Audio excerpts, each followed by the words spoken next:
Hello, I'm Bob McCready, G0MGX. In the RSGB elections, there was one vacancy for an elected director for which Mark Jones, G0MGX, was the only candidate. Therefore, Mark was elected unopposed. However, we're still chatting to him today so that you can find out more about him and what he thinks of the big issues facing amateur radio and the RSGB. So Mark, thank you for joining us, and perhaps, first of all, you could tell us about how you got into amateur radio and which areas of it interest you the most.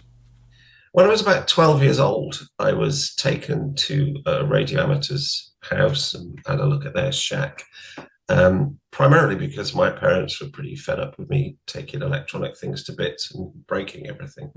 I found the whole experience really quite mesmerizing. I'd probably describe it as a bit of an Aladdin's cave. I was very fascinated by what this guy was doing. A few years later, I then experienced hearing an astronaut from the Space Shuttle Columbia calling CQ at another radio amateur that was local to me. And that really hooked me into the hobby. I then studied and passed my RAE at the age of 13 and was licensed at 14, which at the time was as young as you were allowed to hold an amateur radio license. I then studied and passed my Morse test during one of my university summer breaks in 1989, and I've been fairly active pretty much continuously since then. I've always enjoyed home construction, electronics, software. I remember back at the age of sort of 14, 15, being at the Swansea University Amateur Radio Club and building a RTTY interface for my BBC microcomputer at the time. And I've actually used RTTY since then. And it's something that I still fiddle with from time to time. I quite enjoy RTTY contesting. I only dabble, but I do enjoy it very much. But really anything that involves construction or software or that kind of challenge sparks my interest. I'm the author of one of the RSGB books, a publication called Microcontroller Know-How, which perhaps explains a bit of my software knowledge there. And I've also won the construction competition in the past. I did a thing called a starter for 10 gigahertz, which was selected as the winner some years ago. Now, as you well know, Mark, the RSGB committees and the honorary officers report to the board. So which ones would you like to be the board liaison for, bearing in mind your own amateur radio interests and skills? I'm going to offer quite a controversial answer to that, and I'm going to say none. I'm really concerned about the future strategic strategy for the board. And whilst this hasn't been discussed, I'd very much like to take ownership of the strategy, and rather than becoming a liaison for a particular committee, I'd like to head up the strategy, look after that, and make sure that the actions and the activities that are needed to deliver that are done correctly. The RSGB board announced 4 strategic priorities. So, Mark, could you choose one of those for us now and share one idea for how it could be implemented and how you would lead it? Well, I think one of the 4 strategic priorities don't really cover everything, I don't think, but membership is certainly one of them. My biggest concern is that there's a bit of a disconnect between the expectations of the membership and what the RSGB is perhaps delivering. I think we need to think very hard about what the RSGB needs to look like in maybe 2, 5 or 10 years time.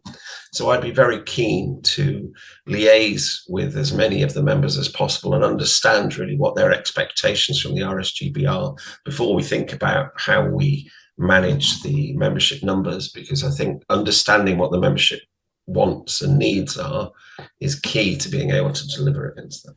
Why do you think it's so important that people should support and should belong to the National Society? Well, because our voice is stronger when we're combined than we are individually. The spectrum, for example, is very much under threat. There's all sorts of threats to the spectrum at the moment, and I think the RSGB needs to champion the voice of amateur radio in the UK. And the more members that we have, the stronger that voice is. And I think it's absolutely critical that we represent amateur radio in the UK. And to do that, we need a large membership. Recently, of course, we heard about those new Ofcom licensing changes. So what do you think are the main opportunities for amateur radio in those changes? Well, Ofcom have relaxed things, really. Some might say they've just allowed us to do what everyone was doing anyway. But I think they've relaxed the licensing quite well. And I think that means we can open up amateur radio to even more people. I think that it's also fair to say that the sort of technical level of of entry has dropped, and I think that means that there are more and more people who will be able to approach the hobby. So I think there's a lot of potential that the regional teams need to do. I think there's a lot of work that needs doing to take amateur radio and explain it to people so that people understand what it is and what it can offer them.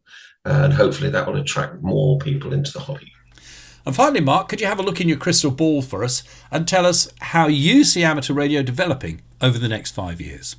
That's a great question. I think the future of amateur radio, I think, is quite strong. I think we need to understand that every Amazon package that's delivered to my street is yet another bit of interference on HF. I think we need to continue to strive to try and fight all of the EMC and all of the other issues that the hobby faces. But I also think there are a lot of opportunities in digital and software-based modes that can sort of cut their way through all of that noise. So I think the future is fairly bright, but I do think that we need to listen to what the membership expectations are from the society and try and deliver against that. Thanks very much, Mark, and congratulations on your election.